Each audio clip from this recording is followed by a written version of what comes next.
This is not just someone missing. This is a professional killing. Gee, I should have thought of that. How much for your silence?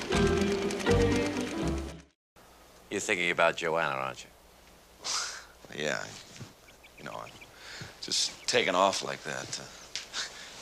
She still expects me for dinner. No, we can fix that. We'll put Plan A into effect. Pick up the phone and call her.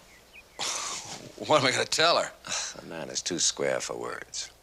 Now, look, you simply say that you're working at the office. You're calling from the office. She knows you have a deadline to meet at the book. You're working late. How many times have you had to do that? A couple of hundred, I guess. Exactly. That's why she'll believe you. Hi, honey. How are you? Well, that's what I'm calling about it. I'm at the office. I'm pretty well into this last chapter. I'd like to work straight through. Yeah, I know. I know. This will be the last time that I can... Jimmy? I knew it was his voice. Sure it was a gunshot. Yes, that's right. Would you like to sit down and get a glass of water? Yes, I would like. Really, please.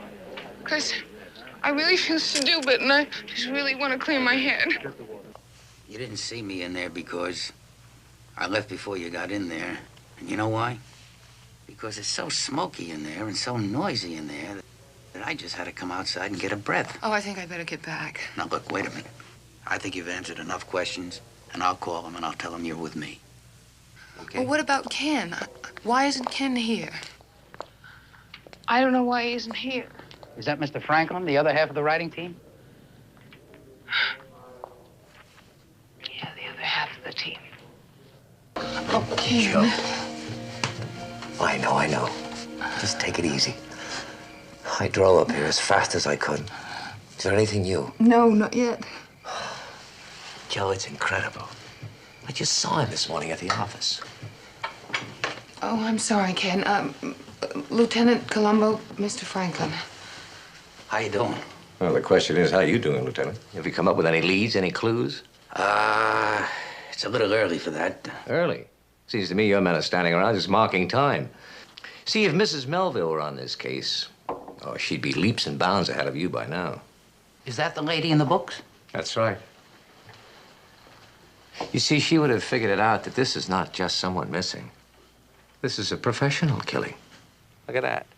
Musto, Delgado, Hathaway, Westlake. Sound familiar? Yeah, kinda. Well, they should. That's a list of some of the top men in organized crime on the West Coast. L.A., Vegas, Frisco. I don't understand. You see, Jim was researching a complete and factual expose of all West Coast organized crime. I mean, he was going around asking some pretty embarrassing questions, probing, compiling dossiers. That's why they searched this office. Apparently, they got everything but that list. And you think one of these fellas put out a contract on him? They knew they couldn't buy him off, so what did they do? They chose the usual alternative. Professional killing, huh? But if that's true, why did they get rid of the body? Well, who knows? But remember one thing, without a corpus delicti, you can't prove a murder was committed in the first place. But why would a professional killer care? I mean, he's already on a plane back from where he came. Now, this thing is folded lengthwise like someone was carrying it in their pocket. So? Well, if he typed that on that typewriter, and I'll run a check on that, why would he fold it up before he put it in that drawer? When Mrs. Ferris called you and told you her husband got shot, you jumped in a car and drove right back to L.A., is that right? That's right. You know, me, I'd have taken a plane. I mean, it's a big airport and they run every half hour. It'd have been a lot faster. Well, that's true, but in a situation like that, who thinks clearly? And look at it this way. You add up all the time it takes to drive to and from an airport, how much time do you really save? You know, there's one thing about writers that I don't understand. Maybe you can help me clear it up. If a fella's partner dies, does he own the other fella's half of the books, half of the, Royalties? Yeah. No. They go into the deceased's estate. That leaves you on the cold, doesn't it? Unless, of course, you insured each other. Lieutenant, aren't we going a bit far astray? Would you go over for me once again? I know you did it. Exactly what happened when you came home tonight. Sure, I've already told you, but the moment I saw Jim's body in the middle of the lawn, Came running in here, and I picked up the phone, and I called you. I mean, it's a purely reflexive action. Is there some reason for your question? It's your mail. My mail. Isn't it funny how people are different? Now, me, if I found my partner dead, I'd never think of opening my letters. This isn't easy for me. A widow running a small country store, trying to make ends meet. No, I can understand that. And I also recognize in you a woman of some breeding. I mean, you're not just a common blackmailer. I'm so glad you're understanding. How much for your silence? Oh, Mr. Franklin? Yeah. Do you have a minute? Is it important? Well, it could be. You see, I was checking the phone company records in San Diego. On the day of the murder, there was a record of a call from the cabin.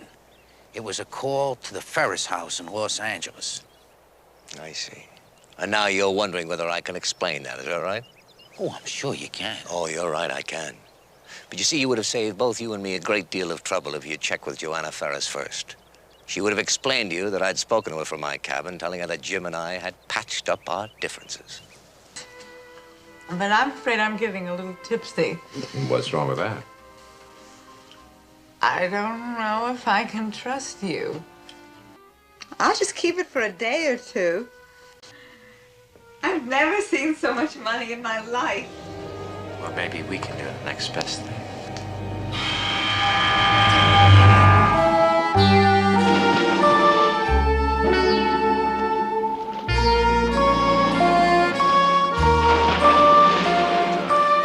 Except for that bottleneck down the road, what was that all about? Oh, there was a drowning.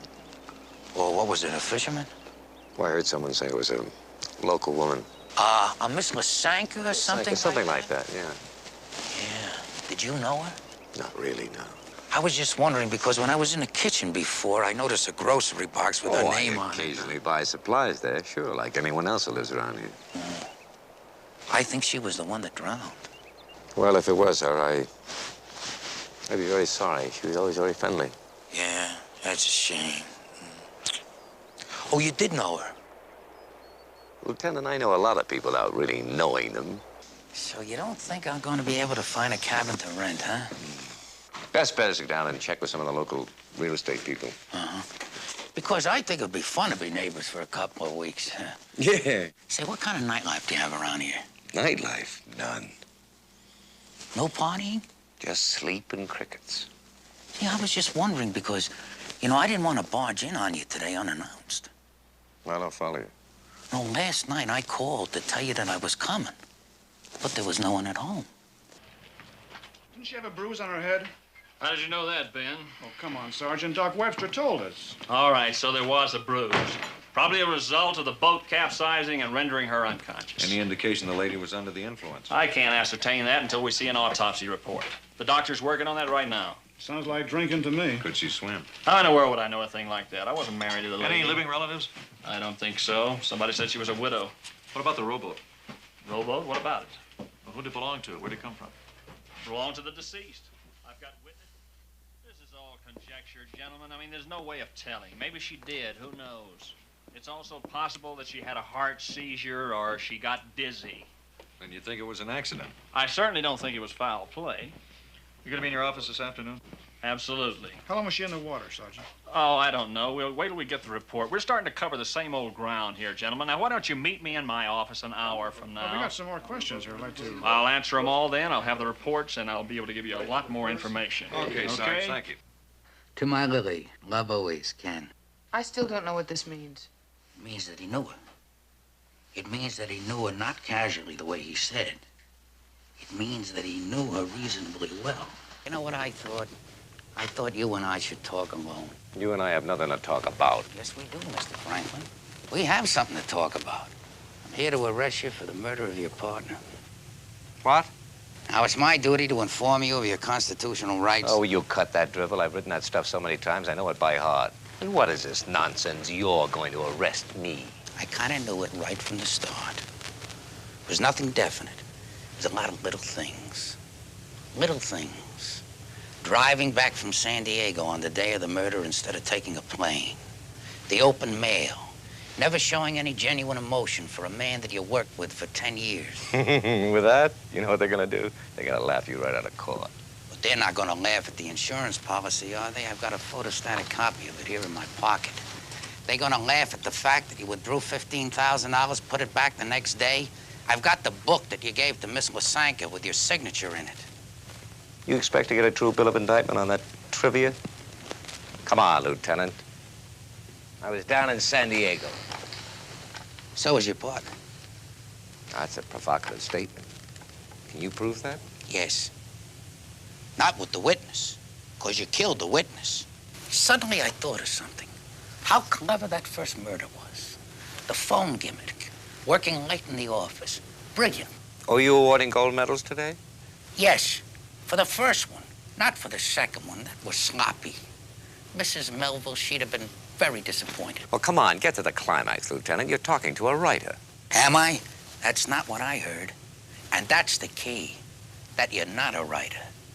When Mrs. Ferris told me that you didn't contribute to the writing, that her husband did all the work, That's a lie. I had to say to myself, how could a man with no talent for mysteries make up such a clever murder? If you were that ingenious, you'd be able to write your own books. And I got it. The first one, the clever one, that wasn't yours. The second one, the sloppy one, that was yours. But not the first. Is this your partner's handwriting? Well, I think I can prove it is. Maybe I ought to read this to you. Idea for a Melville book, perfect alibi. A wants to kill B. Drives B to a remote house and has him call his wife in city. Tells her he's working late at the office. Bang, bang. Sound familiar? That's the plot you used. Practically word for word. Should I read some more? No.